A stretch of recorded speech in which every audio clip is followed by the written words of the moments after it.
Most people think they understand why Iran and Israel are enemies today. The common explanation is simple: ideology, religion, and regional rivalry. That explanation barely scratches the surface. The truth is far more complex and stretches back decades through revolutions, secret alliances, intelligence operations, and a long chain of strategic decisions that slowly pushed these two nations toward confrontation. What makes the story even more surprising is that there was once a time when Iran and Israel were not enemies at all. In fact, they quietly cooperated with each other. Understanding how that partnership turned into hostility is the key to understanding why tensions today are so dangerous. The 1950s and 1960s, the Middle East looked very different from what we see today. Iran was ruled by Shah Mohammad Reza Pahlavi, a monarch who maintained close ties with Western powers and followed a pro-Western foreign policy. During this time, many Arab countries refused to recognize Israel after its creation in 1948. Iran, however, chose a more strategic path. The Shah viewed Israel as a useful regional partner. Both countries shared similar concerns about hostile neighbors, Soviet influence during the Cold War, and instability in the region. Because of this, the two states quietly developed cooperation. Israeli engineers worked on development projects in Iran, and Iran supplied Israel with oil. Intelligence cooperation also grew between the two governments. Although the relationship was not always public, it was real and strategically important. However, beneath the surface, Iran itself was experiencing growing political and social unrest. Many Iranians believed the Shah's government was corrupt, authoritarian, and too closely tied to Western interests. Economic inequality, political repression, and dissatisfaction with modernization policies created widespread anger among the population. Religious leaders began gaining influence among ordinary citizens who felt ignored by the ruling elite. One of the most influential of these figures was Ayatollah Ruhollah Khomeini, a cleric who had been exiled for criticizing the Shah. Over time, his ideas spread across Iran and helped fuel a revolutionary movement that would ultimately change the country's future. In 1979, that revolution finally arrived. Massive protests and demonstrations forced the Shah to flee Iran, and the Iranian Revolution replaced the monarchy with a new Islamic government led by Khomeini. This transformation did more than change Iran's political system, it completely reshaped its foreign policy. The new leadership viewed the United States and Israel as symbols of Western influence and oppression in the Middle East. Almost immediately after taking power, Iran cut diplomatic ties with Israel. Israel's embassy in Tehran was handed over to Palestinian representatives, and the new Iranian government began openly supporting movements that opposed Israel. Organizations such as Hezbollah and later Hamas began receiving financial support, weapons, and training from Iran.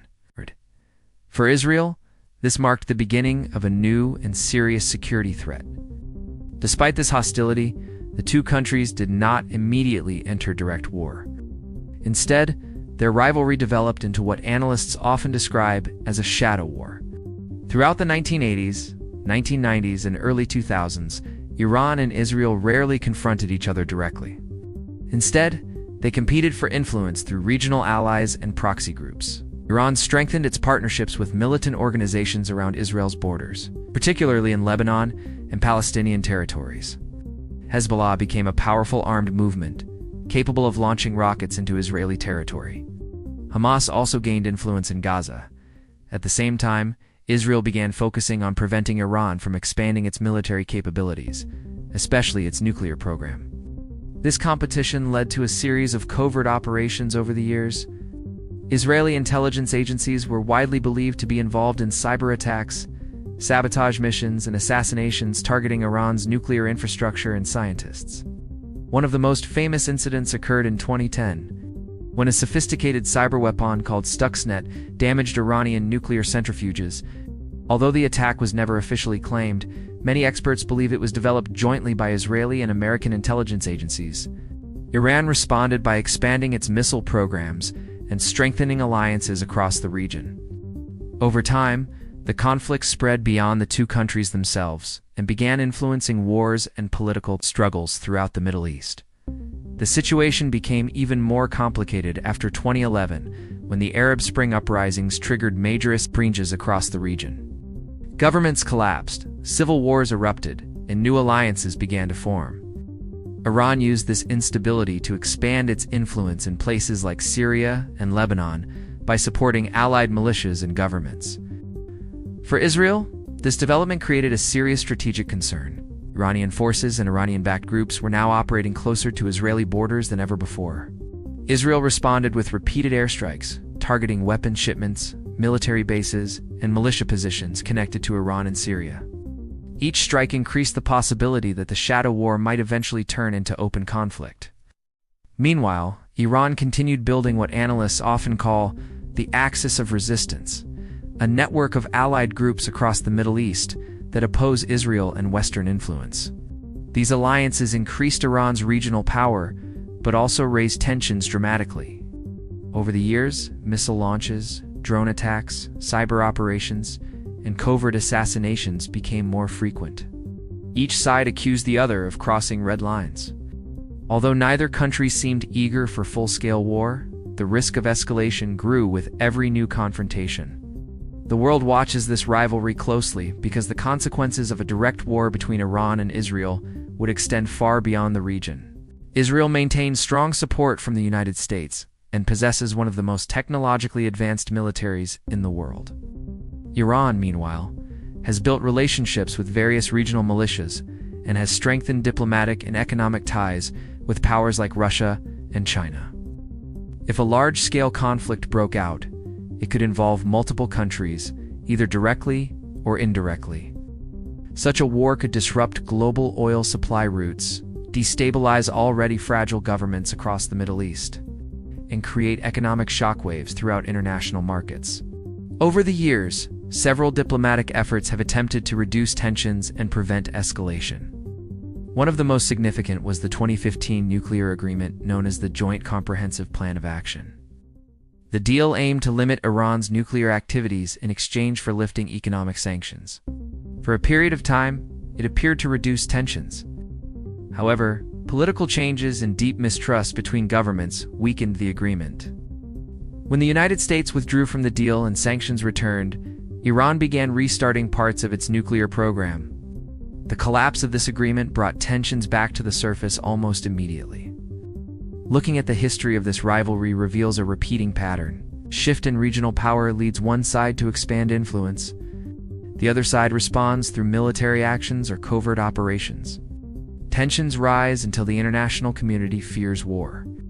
Diplomatic efforts temporarily calm the situation, but the underlying rivalry remains unresolved. Eventually, the cycle begins again. This pattern has repeated itself multiple times over the past 4 decades, and today the situation appears more fragile than ever. There are 3 key lessons from this long and complicated conflict. First, the hostility between Iran and Israel did not appear suddenly. It developed through decades of revolutions, alliances, and strategic decisions that reshaped the political landscape of the Middle East. Second, much of the conflict takes place indirectly through proxies, intelligence operations, and regional alliances, rather than traditional warfare. Third, every escalation risks drawing in larger global powers, transforming a regional rivalry into a potential international crisis. History shows that major wars rarely begin with a single dramatic moment. Instead, they build slowly through years of tension, miscalculations, and strategic moves that gradually limit the possibility of compromise. The rivalry between Iran and Israel is a powerful example of how geopolitical conflicts evolve over time. Whether the current tensions remain contained or escalate further is uncertain. What is clear, however, is that the story behind this conflict has been developing for decades, and its consequences could shape the future of the Middle East for years to come. If you want to understand more about hidden geopolitical strategies, global conflicts, and the forces shaping the modern world, make sure to subscribe and keep exploring these stories, because some of the most important events in history are the ones that unfold slowly, long before the world finally notices them.